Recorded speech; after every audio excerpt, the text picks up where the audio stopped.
ഇടപ്പള്ളി മണ്ണുത്തി ദേശീയപാതയുടെ അവസ്ഥ പരിതാപകരമെന്ന് സുപ്രീം കോടതി. പാതയിലെ ഗതാഗത കുരുക്ക് ചൂണ്ടിക്കാട്ടിയായിരുന്നു പരാമർശം. 1 മണിക്കൂർ കൊണ്ട് എത്തേണ്ട ദൂരം പിന്നിടാൻ ഇപ്പോൾ 11 മണിക്കൂർ വേണമെന്ന് ചീഫ് ജസ്റ്റിസ് പറഞ്ഞു. പാലിയേക്കര ടോൾ പിരിവ് തടഞ്ഞ ഹൈക്കോടതി ഉത്തരവിനെതിരായ ദേശീയപാത അതോറിറ്റിയുടെ ഹർജി പരിഗണിക്കുമ്പോഴാണ് മലയാള മാധ്യമങ്ങൾ ചൂണ്ടിക്കാട്ടി കോടതിയുടെ ഈ പരാമർശം. ആർ അച്യുതൻ വിവരങ്ങൾ നൽകും ഡൽഹിയിൽ നിന്ന്. അച്യുതൻ, ഈ ഹർജി ഏത് ഘട്ടത്തിലെത്തി? വിധി പറയാൻ മാറ്റിയിട്ടുണ്ടോ?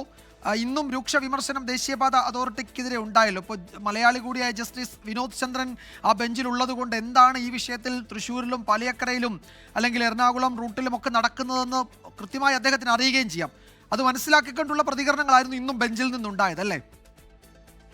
തീർച്ചയായിട്ടും വിജയകുമാർ, അതായത് ഈ പാലിയേക്കര ടോൾ പിരിവ് തടഞ്ഞ ഹൈക്കോടതി ഉത്തരവിന് എതിരായ ദേശീയപാത അതോറിറ്റിയുടെ ഹർജി അത് പരിഗണിക്കവേ ദേശീയപാത അതോറിറ്റിക്ക് നേരെ രൂക്ഷമായ വിമർശനം തന്നെയാണ് ഇന്നും സുപ്രീം കോടതിയുടെ ഭാഗത്തു നിന്ന് ഉണ്ടായത്. റോഡുകളുടെ അവസ്ഥ പരിതാപകരമാണ് എന്ന് തന്നെയാണ് ചൂണ്ടിക്കാട്ടിയത്. കഴിഞ്ഞ ദിവസം ഒരു ലോറി ബ്രേക്ക് ഡൗൺ ആയപ്പോൾ നേരിട്ടത് 12 മണിക്കൂർ നീണ്ട ഗതാഗത കുരുക്കായിരുന്നു.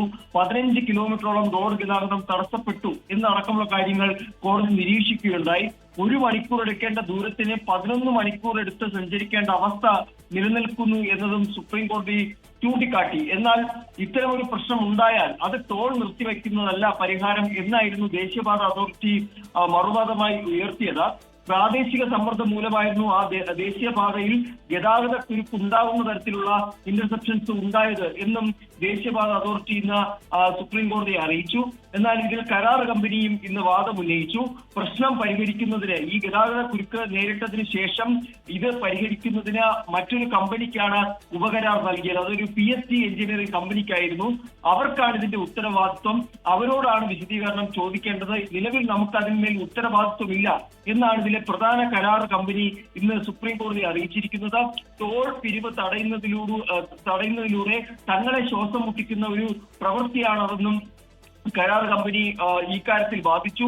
ദേശീയപാതയിലെ 95% സഞ്ചാരയോഗ്യമെന്ന് കരാർ കമ്പനി ഇന്ന് കോടതി അറിയിച്ചു. പക്ഷേ സുപ്രീം കോടതി അവസാന ഘട്ടത്തിലും ഈ കാര്യത്തിൽ ചൂണ്ടിക്കാട്ടിയത് ജനങ്ങളുടെ ജീവിതത്തെ ബാധിക്കുന്ന തരത്തിലാണ് ഇവിടുത്തെ ഈ ഗതാഗത കുരുക്ക് ഉണ്ടാകുന്നത്. അതായത് റോഡുകളിലൂടെ എങ്ങനെ യാത്ര ചെയ്യണമെന്ന കാര്യത്തിൽ ദേശീയപാത അതോറിറ്റി മെച്ചപ്പെട്ട പദ്ധതി തയ്യാറാക്കണമായിരുന്നു എന്നാണ് സുപ്രീം കോടതിയുടെ നിരീക്ഷണം.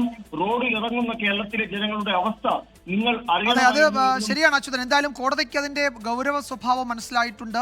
നമ്മൾ നേരിടുന്ന പ്രശ്നം മനസ്സിലായിട്ടുണ്ട്. ജനങ്ങൾ വലയുന്നു എന്നത് കോടതിക്ക് അക്ഷരാർത്ഥത്തിൽ തന്നെ മനസ്സിലാവുകയും ചെയ്തു. ഈ വിഷയത്തിലെ കേരളത്തിലെ മാധ്യമങ്ങളിലൊക്കെ വന്ന വാർത്തകളൊക്കെ ചൂണ്ടിക്കാട്ടിയായിരുന്നു കോടതി അതിൽ നിരീക്ഷണങ്ങൾ നടത്തുകയും ദേശീയപാത അതോറിറ്റിയോട് ചോദ്യങ്ങൾ ഉന്നയിക്കുകയും ചെയ്തത്. ആർ അച്യുതനാണ് വിവരങ്ങൾ നൽകിയത് ഡൽഹിയിൽ നിന്ന്.